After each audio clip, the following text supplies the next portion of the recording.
Well, so thank you for coming on, Stephen, and welcome everyone to our podcast tonight. We're just going to share about our event we're doing this Sunday, or Saturday, sorry, about how to prosper in times of chaos, to give a bit of a sneak preview. So, Stephen, of course, let's just get straight onto it and have a bit of a chat about it. And perhaps, you can start by sharing a little bit about, because obviously we're hearing in the media all kinds of stuff about the interest rates, rising cost of living, and now, of course, in their wonders to make sure that the rich don't get any benefits from it, Albanese decided to change his mind and get rid of the tax cuts and change it around. So showing the beauties once again of socialism. It dumbfounds me that people still think that politicians are going to do what they say, right? And and I think if you think that, you must still think that the tooth fairy is real and Santa Claus is real. And really, they're not. Bugger. No, they're not. I'm afraid, Warren. I'm sorry. They're not. It's just me with a white wig and beard in a suit. That's yeah. Well, I'm devastated. Yeah. My mum always told me it was real. Anyway. Yeah, and look, the changes to the tax cuts.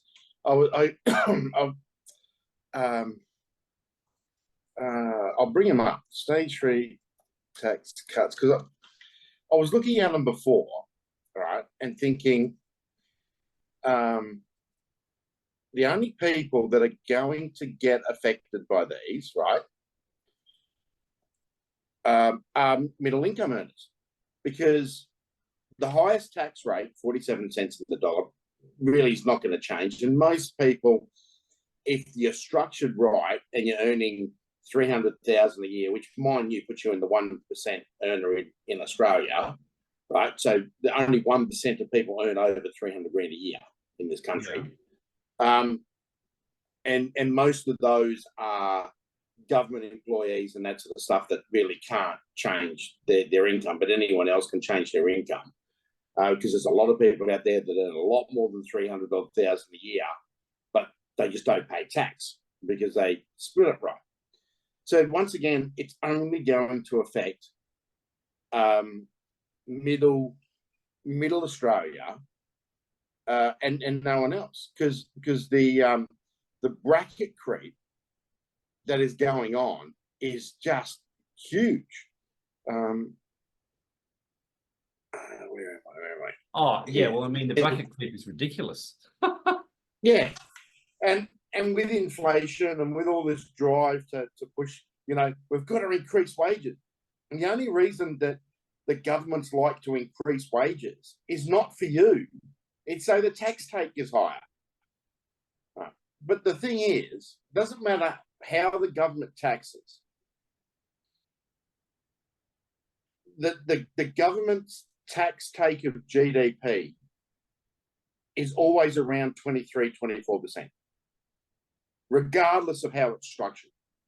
Because when the government reaches further and further into your pocket, people restructure themselves or leave, right? Just in the last, and we'll be talking about this on the economic update tomorrow, just in the last 2 months, so Christmas, January, December, January, there's been about 10 manufacturing plants closed, each with an average of about 250 jobs lost. Brickworks, paper mills, a wheelie bin manufacturer that I know of, a glass factory, glass production facility, and they're just gone. Those jobs are gone. So, and most of those jobs have gone overseas. So that's the economy restructuring itself, right? So It gets to the point where the tax burden and all the other pressures on business, people just make, stuff it, will move overseas. And governments can't see that they're the problem. And that's always the problem, is governments can't see that they're the problem.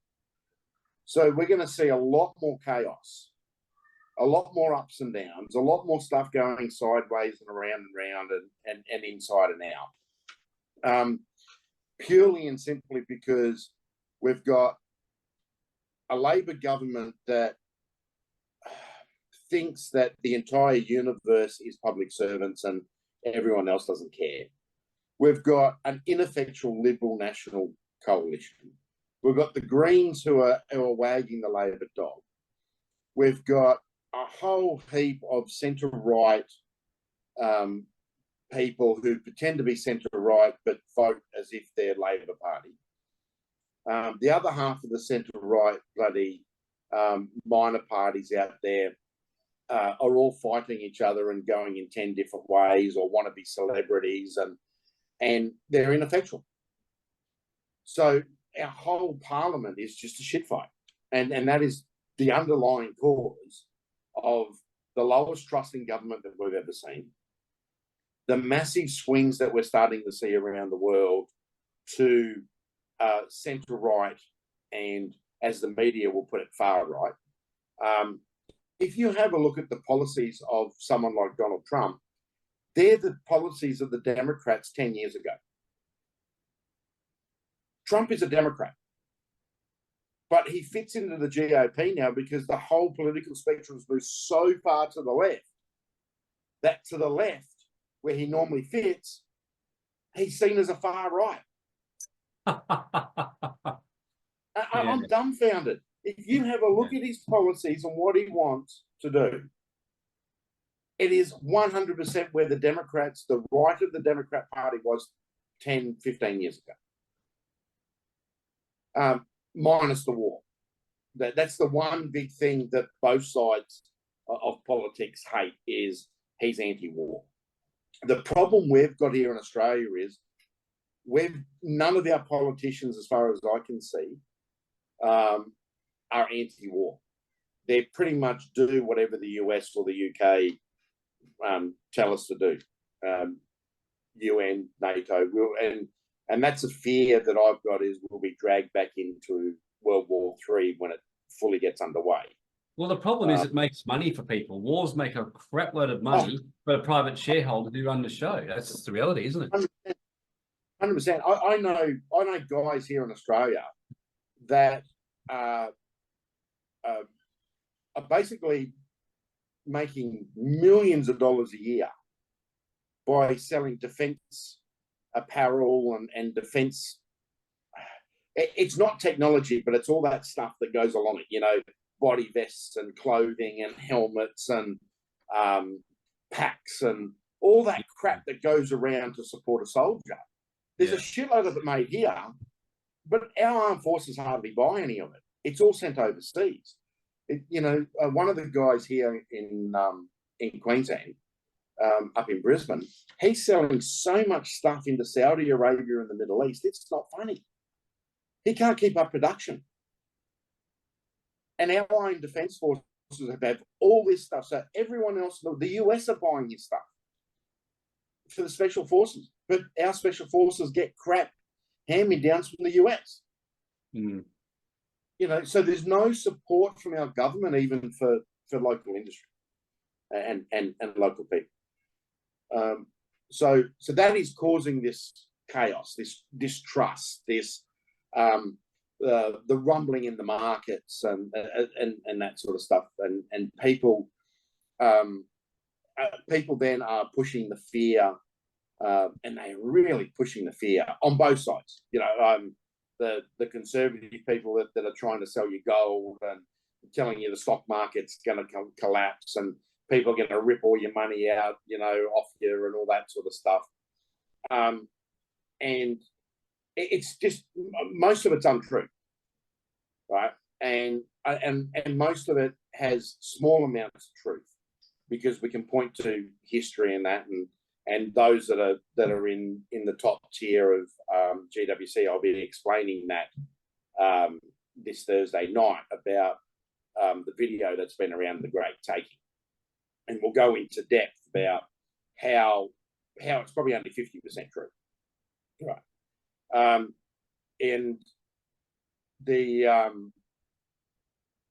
fear, and that's the thing with this cycle we are in the economic climate, is it's a fear generation part of the cycle, and both sides are using it. The conservatives are using it. The left are using it. People in the middle, everyone's using fear because it's the only thing that's selling right now. It's the only thing that is cutting through to the masses. Is fear, and when you get that, you get chaos and all that. But for those that can, turn off social media and tell everyone to get fucked and just play your game and get rid of all that outside noise, mate, there is a shitload of prosperity out there. A shitload. We're sitting in the middle of one of the greatest wealth transfers that is ever going to happen between boomers and other generations. Right? I wish I was 20 years younger than I am now. I'd be fucking deadly. Right? Because I've got more time to compound the effects. Maybe if you're in your 20s or early 30s now, and you're not a multi-millionaire at the end of the 2020s, right? When 2030 comes around, you've fucking wasted your time. Absolutely wasted your time. Yeah. Right. And I'm not talking about crypto strategies, and I'm not talking about stock market strategies. Yeah. I'm talking about simple double down, buying cash flowing assets, getting behind cash flowing opportunities, right? And going for it. If you're a business owner, right, and there's 5 other people in your business line that are about to retire, take their businesses, do a deal with them to take over the businesses, join with them, grow, right? Because the growth will happen. If you're a business owner right now, or you've got a side hustle, or you're a consultant, and you don't have a web presence in 2023, you're getting left behind. Right, 100%. So I was talking to a guy today, doing a consulting session with him, and I've been sort of working on and off with him for 6 months now, and we've doubled his business already. Mind you, it wasn't a very large business. He was doing about 180 grand a year when we started. He's doing 350, coming up to 400. He'll easily do 400 grand this year. In 6 months, right? We've doubled his business by just doing the basics. Yeah. Getting a web presence, getting a Google business profile, running Google ads, running flyers in letterboxes.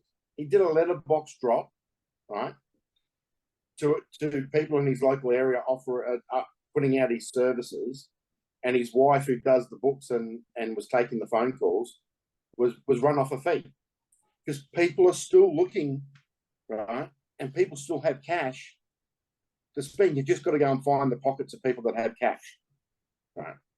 They're not going to be in welfare suburbs, right? They're going to be in the middle, upper class, higher end suburbs. So you've got to go looking. So just basic things like that. Take stock of where you are in the world.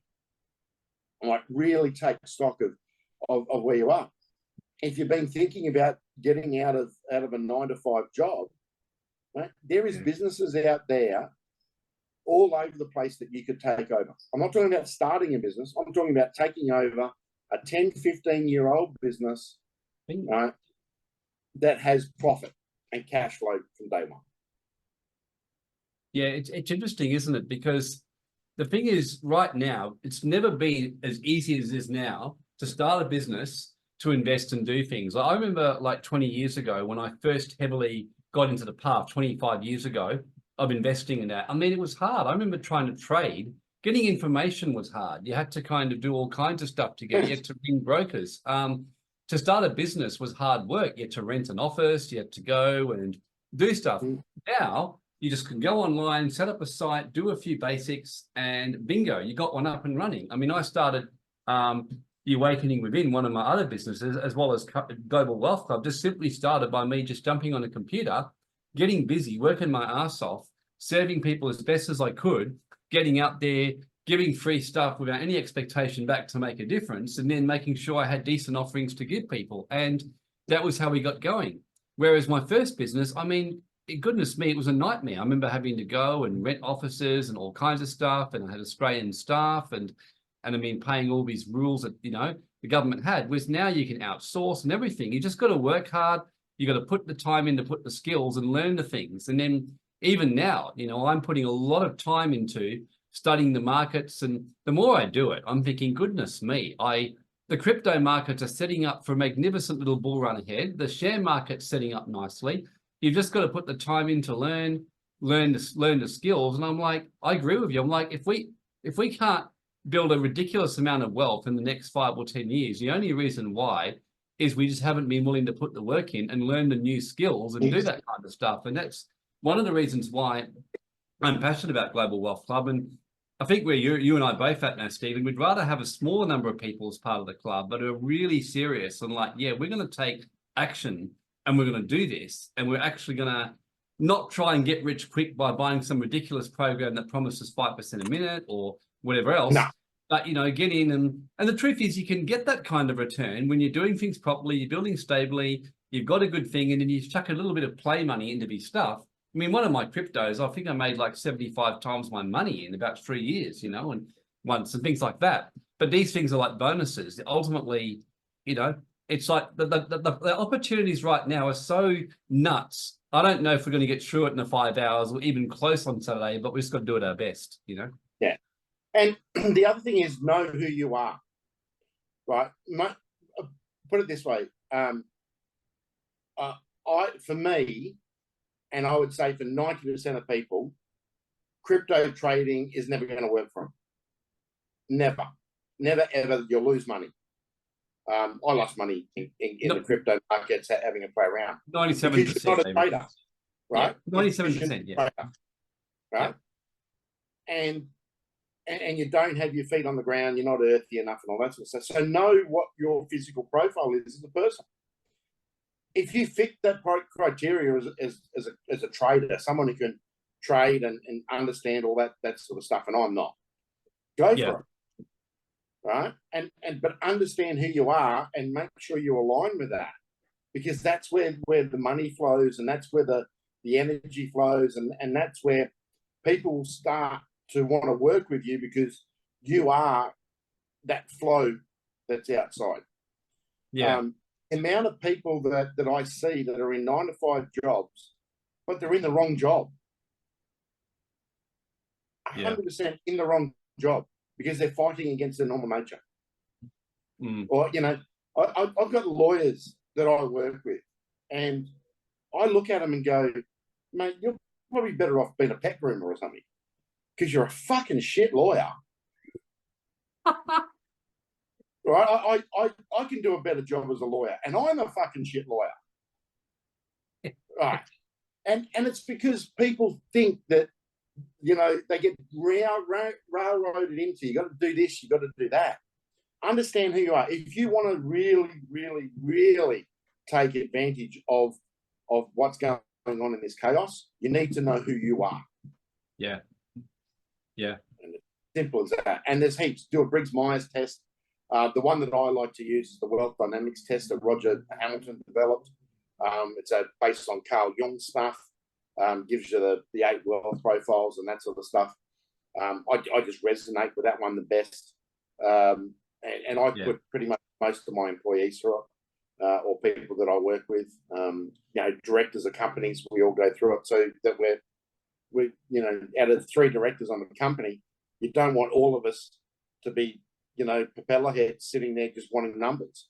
You've got to have people that are around the, you know, all different, so you're getting all different perspectives. Yeah.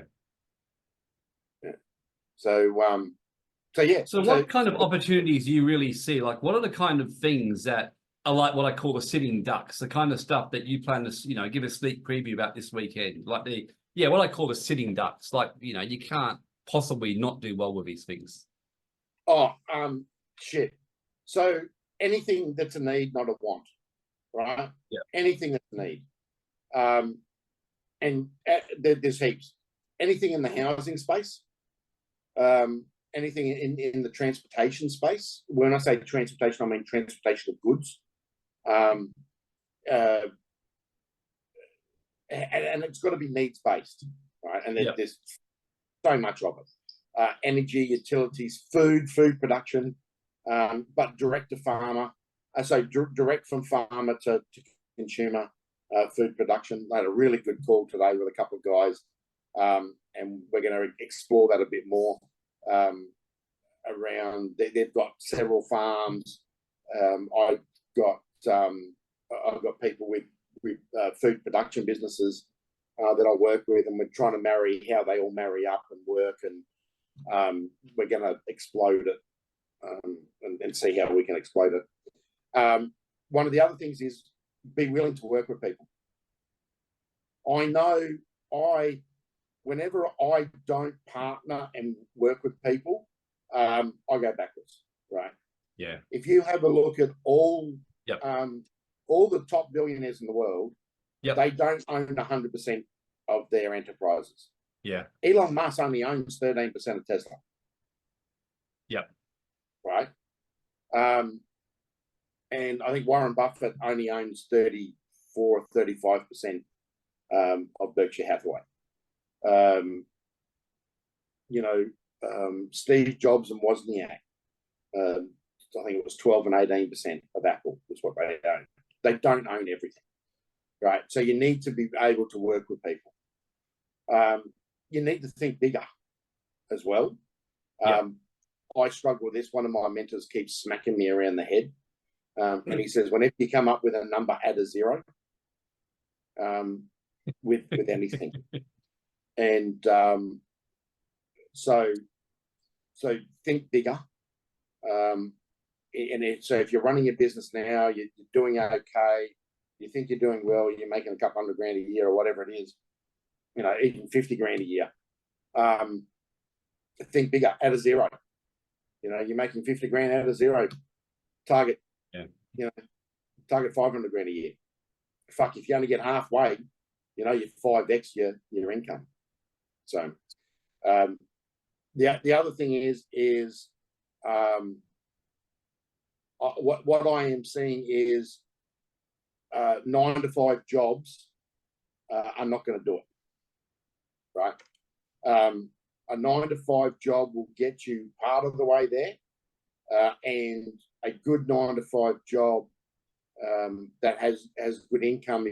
Then you need to leverage that income and make it work. So if you look at the basic wealth formula, it's take your one thing, buy cash flowing assets, use those cash flowing assets to buy more cash flowing assets, to then eventually replace your one thing with income, and then take part of, then deduct 20% off that to keep your cash flowing assets growing, and then you can replace your 9 to 5.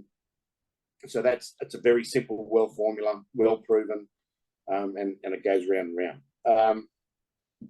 So you might struggle in the first 1 or 2 years, but things compound. I've done it. I've taken the moonshots and then gone backwards, but then you come out of it, right? And so you just got to make sure that if you do go for the big one, do it with other people to reduce your risk. So, but on the opportunities, property, thinking outside the square. If you've got a farm, see if you can put a little permanent eco village on it. Cut a little corner off and put 10 tiny homes or small cabins on there and rent them out to people. There are so many people that will do it. If you've got a block of land somewhere, look at putting a granny flat that you can rent out in the backyard. Short-term accommodation stays are here to stay. It's not going anywhere. Transition accommodation. There's a big need for transition accommodation. And what do I mean by that is accommodation for where people are moving for work and they need something for 3, 6 or 9 months. That's a massive opportunity at the moment in the property space. Having multiple businesses in the one location, being able to co-locate and co-leverage of complementary businesses. So think of okay, say you're a motor mechanic, right? What other businesses or what other people could you team up with to make a little complex that had everything that you need for a motor car in it? So when someone comes in, they might come in to get a tyre change or a tyre fix, but then they look over there and go, oh shit, I'll book the car in for service. Oh shit, I can get it detailed over here. Oh shit, I'll grab a coffee while I'm waiting, right? And that sort of stuff.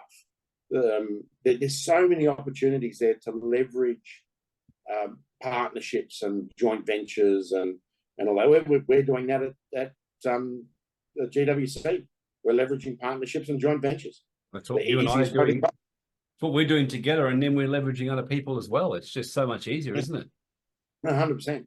So they're the opportunities, right? And you've got to just think differently. A lot of people just don't think differently. And the other thing is look for a mentor. Look for someone that you can have a conversation with, once a fortnight.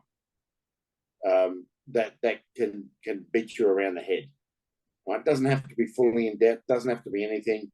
Just have someone that you can bounce ideas off. Right? Friends, families. You may have to get rid of them. I cull friends all the time. If they're not rowing in my direction, fuck off. Yeah. Bye-bye. I talk to pretty much no one from my school days. Pretty much no one. Most of them have gone nowhere. And they'll drag you back. The biggest people that will drag you back, brothers, sisters, mums, dads. Because they're so fearful and they won't get out of their own road. Or otherwise they would have. So if you want to do that, sometimes the hardest thing you got to do is just cull who you hang around with, cull your family. So, yeah, I'm lucky; all my family's dead, so they got out of the road for me. Yeah, it makes it a bit easier, doesn't it? But it's interesting what you said about teams, Stephen. That's something I kind of want to mention because you and I are kind of singing the same tune at the moment. I think I said this the other day. I just don't do anything now unless I'm doing it in a team. I just don't like it because it's too hard to do it all on yourself. And I'm looking at one new business venture at the moment that really interests me. It's something that I think could do very well, but I haven't even started until I can find someone. Just today, I think I found someone who's keen to do it with me. So I'm about to do market research, but that's an example because I said to him, look, I can get things moving in this business, but you need to do the implementation because I don't want to do that. And they said, yeah, well, we'd love that because we don't know how to get started. And so there's always people who my experience is that people who are good at starting things often aren't good at implementing and keeping it going.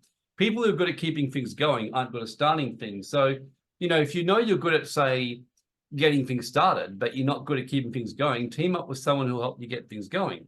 If you know that you're a stable, solid person, then what you need is a creator or somebody like you're getting a mentor. And that's kind of why we do as the Global Wealth Club, people where they can save you a lot of time who've gone there and done the hard road, and put the time in to guide you.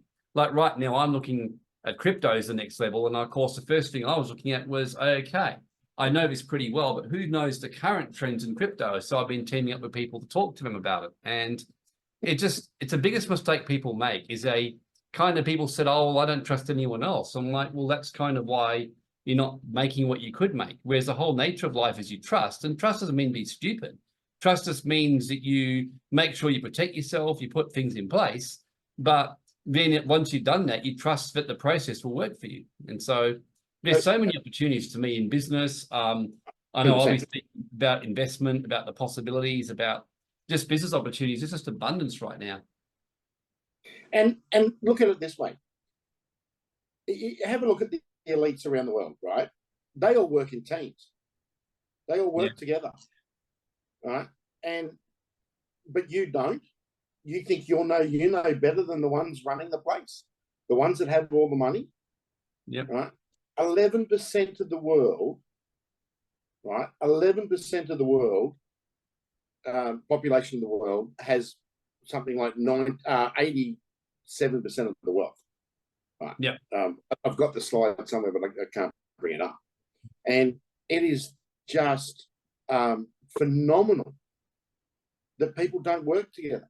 Now, I know when I've done it, when I've dropped out of teams, and it happens, and when I drop out of alignment with a group that I'm trying to build something with, or grow something, or accomplish a goal, I fall apart.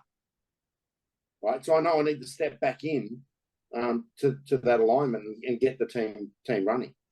I become the bottleneck in a lot of my own businesses that I run. And when I do that, I've got a rule. If I'm in a business for more than 18 months, I'm the problem. And it's as simple as that. That's just my groundbreaking rule. I need to replace myself.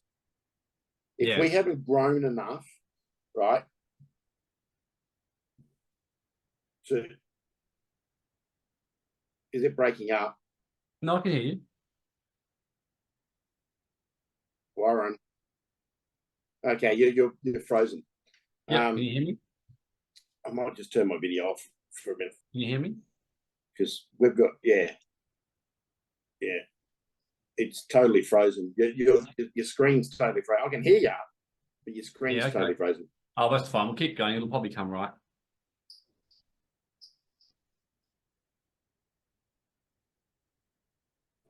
Okay. Yeah, if people can hear us, it's fine. No problem. So yeah, well, that's probably one of the things that, so that's probably one of the biggest things that people, if you want to prosper, is work as a team, and it's going to be more, probably more relevant during this next phase than any other phase that we're coming into. So that I think is there any questions around? Yeah, there's some questions. So one question that Vinco's asked is, what are some examples of cash flowing assets? Answer them as we go through. What are some examples of cash flowing assets is one question, Stephen, from Vinco. Businesses,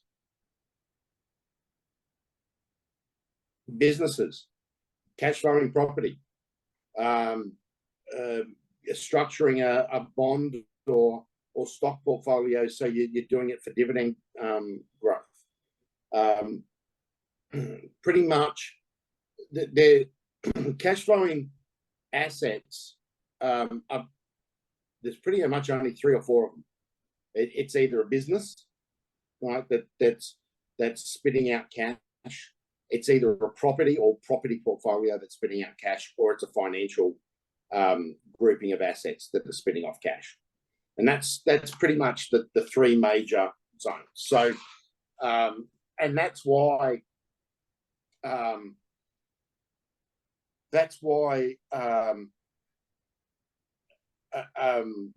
employment looks like it's a cash flowing assets, but it's not, because it relies on you. A cash flowing asset is money working for you, right? So in my view, a cash flowing asset is an asset that you own or control, right? And preferably you control, that provides a form of cash flow, whatever that is, without you having to put much work in, right? Everything that you own does require some work. It does require some management. There's no such thing as passive income. Anyone tells you there is passive income, they're a fucking idiot, because all income needs management, right? It might be fucking half an hour a year, but it all requires some sort of input, or otherwise it'll just wither away and die. So, so that's what a cash flowing asset is, and it's not your job. Right? Rental property, I'm not like it. Fucking negative gearing property is fucking one of the most dickhead moves that you can make. It's fucking ridiculous. It's one of the reasons that we've got sky high property prices, and We've got fucking off the plan development fucking bullshit. You know, it's just ridiculous. Accountants and people that are pushing negative gearing don't know how to build wealth portfolios. So, it's just that simple. Because a well-structured wealth portfolio, you don't need negative gearing. Don't need negative gearing. Well, yeah, I did a wealth seminar on the weekend, Stephen, with a guy who's got a net worth of about 500 million. And it was interesting what he said. He just said what you said. He goes, property is just obviously significantly overpriced. He said it may still go up, but he said it's just over leveraging will cripple many people. And the example he gave, he said, like right now, look at Grant Cardone and Robert Kiyosaki, leverage themselves to the hill. It's happening everywhere. He said, just go back to true and private proven stuff. Serve in your business, build good businesses, invest in them, work hard to serve and to give back, and then master investing, and then make sure you're saving regularly and following a plan. And that's kind of really what we teach at the Global Wealth Club and what we'll be covering this weekend. Well, I'll be covering anyway. Yeah. So solve a need. Solve a problem that is a need.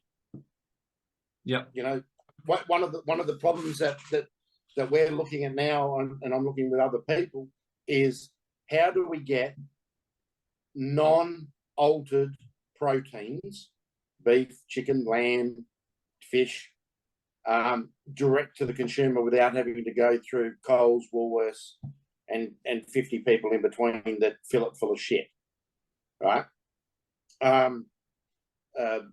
So that's a need. Good, clean protein is a need, and the problem is how to get access to it in an economical way, right? So we're looking at how do you do it. The other side of that is how do you become a partner in that? So structuring some sort of network of like-minded individuals that can all work together to be able to access that. So there's all these sort of things, and if you really look at it, and you know, I probably know fucking 3/5 of 5/8 of fuck all of really what's out there, but what I'm seeing is fucking 95 billion times more than the average person that goes and sits in an office all day and thinks fucking Facebook is real, right? Oh, isn't it? Yeah. So, you know, I've got social media profiles, but I've got 2 people in the Philippines that operate them for me, right? You know, if I like something of yours, especially on Facebook, right? If I like something of yours on Facebook, it's not me. It's Joanna in the Philippines. Because I tell her, like this, follow this person. If you see that come up, you know, like them. You know? Okay. Right, it's not me. One of the ones that I do myself, and I am going to be doing more myself because it's becoming a business card, is LinkedIn. LinkedIn for those that have a fucking... So I look at it this way. LinkedIn is for people that have a brain and want to connect with other people with brains. I wish we could ban all government people for being on LinkedIn because they're all fucking idiots. And they should go and live on Twitter and Facebook. It's a simple. And are you on OnlyFans yet, Stephen, or not yet? Mate, there's probably, you know, I could do a striptease on OnlyFans, I suppose. You know, fucking never thought of it. There you go. But it's yeah, look, one of my clients has a modelling agency, and this is from years ago. Like, I've had them as a client for 15 years, I think, when I first started doing offshore work, and you know, I helped them restructure their modelling business, and they did a lot of modelling work in back in the day when it was, you know, you had the like the guys in small shorts and women in bikinis that would serve at parties, and they did a lot of that sort of stuff. And he runs one of the largest, well, as far as I know, one of the largest OnlyFans agencies in Asia. So, yeah, and it's a really interesting business. Oh, look, there's people What surprised me, statistics show that 25% of the people on there are now men. I thought it was like 95% women, but it's actually 25% men. And a lot of the men are doing finance things, but there are a lot of men doing adult content and people are buying it. And that's what it is. And one of the other things that I found interesting was it's something like 40% of the content now is non-sexual, non-looking. It's got nothing to do with, look, it's finding, you know, finance advice, or it's finding legal advice, or it's, you know, people doing how to rebuild a car engine or something. Yeah. Yeah, it's quite, it's sort of taken over from, what was the other platform where people used to put, well, it's becoming like a bulletin board type thing, where you used to run, you know, most people here probably don't know what bulletin boards were. Back in the day, where you used to run paid and all that sort of stuff to give advice. No, so it's good. So anyway, Stephen, what I might ask you, because I know this weekend there's 3 main speakers. There's myself, you, and Derek. So Derek's going to be speaking, of course, on Derek and Shaq are very good traders. He's going to be teaching and showing the opportunities. For those of you who want to get into volatility and who are more interested in getting in and out, not day trading, but getting in and out over 3-6 weeks, they get very good results. I mean, my clients have been seeing good results because he's thorough, teaches a thorough course. I still apply some of their strategies myself to this day. So for those of you who are more interested in getting in and out over a 3-week, 6-week, 3-month period, it's very, very good. I'm going to be more speaking, of course, on the general direction, balanced portfolio, in terms of cryptos, possibly just touching on that, business, just a bit of a general one. What are you going to be covering specifically, Stephen, or just a bit of an idea to let people know? Yeah, so I'm going to be covering things like looking at getting a second citizenship, as an insurance policy, looking outside the borders of Australia, because, if you have a look, Australia is 1%, 1.2% of the world GDP, which means that there's, 98.8% of the world GDP outside of Australia. So I'll be touching on that. I'll be touching on building and looking at ventures to buy and that sort of stuff. I'll quickly touch on the structure of the permanent portfolio, but around from the historical side, having a look at it across that way. Which are the foundations of making sure that you're prospering in this sort of stuff is making sure you got a plan B, making sure that you are looking in other directions than the norm. So yeah, because one of the things I'll share with everyone is we're starting the year with a bit of a journey. So when I say a journey, January is really focusing on the positive, because there's so much negativity out there, and it's about which, without any exaggeration, the incredible opportunities that are there right now. So this is all about ignoring all the shit that's out there, ignoring the negativity and fear, and focus on the prosperity and get around people, because the 5 people who you listen to the most and hang out with will determine your financial consciousness and net worth. That's proven by everything. So number one, this event, this Saturday, is all about that. Next month, I'm very excited because we're doing something with a group of women. It's all about women next month. It's about financially empowering women, because the biggest homeless problem right now is women over 50, financially, not looking after their finances, supporting their families, and waking up one day without money. So it's really about empowering women. So it's mainly for women to come, and we got women speaking who've succeeded, women ranging from everything to do with financial success, like for example, touching on the biggest needs of women, like overwhelm, not having enough time, trying to juggle family. So 2 women who are wives, got kids, and who are literally killing it. Like one of them's got a net income of, 700,000 passive alone, on top of other things. And one of the loveliest ladies, we've got another lady who's a philanthropist who she's sharing. I've got different women, so no matter who you are. So it's all about women. And if the men saying, what about us? Well, you can come and listen so you can support the women in your life. So if you're married. So next month is all about women, and then March is going to be all about consolidating the wealth that you make. So that's kind of where we're aiming. So this weekend, though, it's about taking advantage of positioning yourself for prosperity, because if you don't position yourself, you're going to wake up one day in horror and see that the horse has bolted, the bull run. So hopefully the women here are pretty excited about this, especially. And look, this whole year, so we're talking about, you know, prospering in the age of chaos. So this month is foundation. Next month we're looking at women.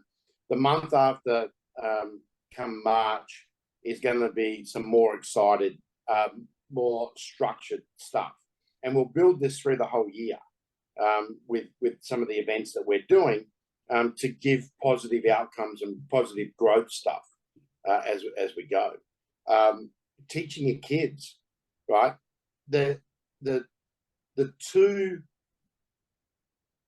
I would say that the two biggest groups, you know, ethnic groups that really, really encourage their kids is the old world Chinese families. And I'm not talking tiger mums, right? Tiger mums are a modern thing in Asia, and the real Asians that I know and deal with up there think that they're fucking idiots because they're not teaching their kids right. They're not passing on the right knowledge. And they basically, you know, think that Chairman Mao is fucking good and they've got to get a government job rather than, you know, be commerce focused. And the other one's the Jewish community. Both of those are 1,000. Well, shit. The Jewish community, you can go back probably 6,000 years. The traditional capitalist Asian, that you can go back at least 8,000 to 9,000 years. So we're talking about deep-rooted ethnic groups that teach their kids business, and they do it. Model the successful things, right? Yep. And if you do that, you know, one of the mentors I got is, God bless his soul, is from what's that? An 8th generation. I think it's 8th generation. Yeah, I think it's 8th generation Chinese Thai family. Right, they've been in Thailand for 4 generations of that, and the stuff that they teach their kids is phenomenal, right? Because they send them to schools, they send them to private schools, but they don't send them to private schools for the education. They send them to private schools for the network. It's good. I mean, we've got to start wrapping up a bit now, Stephen, but are you going to touch on this and the generational wealth? Because I'm certainly planning to touch on that, and alchemy of wealth, especially, just to kind of weigh the alchemy of wealth, the way you think, which I've learned is the most important if you're going to get wealthy. So that's going to be my main contribution, and then get you to give all the practical, in the ground sort of stuff. Yeah, so that'll be in part of my what I'm going to weave through, which is also leveraging on from the presentation that I did in December. So I'll be taking some of the topics that we did there and exploding them out a bit more. It's brilliant. So let me just check with everyone. So who here is already coming to this event? I've noticed a few names who've been registered, but just kind of raise your hand or give a message if you are already enrolled and you just wanted to come along. Yep, there's a couple of people. Anyone here not enrolled? Yeah, a lot of people are, as we thought, and want to come now after hearing this. Just raise your hand or say, you know, come or want to come, and we'll put the link in the chat for you. There's still the early bird night rate available right now. It ends tonight. So it's $127 Australian to attend the event, but it's still $97 until, you know, for the night. So who here is, yep, so there's a few here. So I'll give you the link here right now to do it. So right now, it's basically going to be free. It's $97 right now. From tomorrow onwards is $127. Still not a big deal. It's still a pretty cheap price for what you'll be getting. But yeah, if you particularly want the $97, enroll tonight. And like I said, so it'll be going from about 8:30 Perth time, which is 11:30 Eastern Standard Time, through till about 2 o'clock Perth time, which is 5 o'clock New South Wales. So Stephen, we're giving plenty of time. He'll be speaking quite a bit. I'll be starting it off with the alchemy, the mindset, and that. And Stephen's going to do, and then Derek's going to be speaking. And either way around, we're just going to work out which order. Maybe myself and Derek, then Stephen to finish off. So anyway, any more final comments do you got, Stephen, before we end today? So for everyone that's coming, please bring questions. Yeah. Right. I love to answer questions, and I know the other speakers do as well. So please bring questions, and throw them at me. So as we're going through different topics, throw the questions out, and you know, I'll get better and make sure I answer them properly. The other thing is, yeah, look, don't be afraid of where we're at and all the fear out there. Reduce fear. So what is it? Fear is false expectations appearing real, right? And so fear is just a made up concept,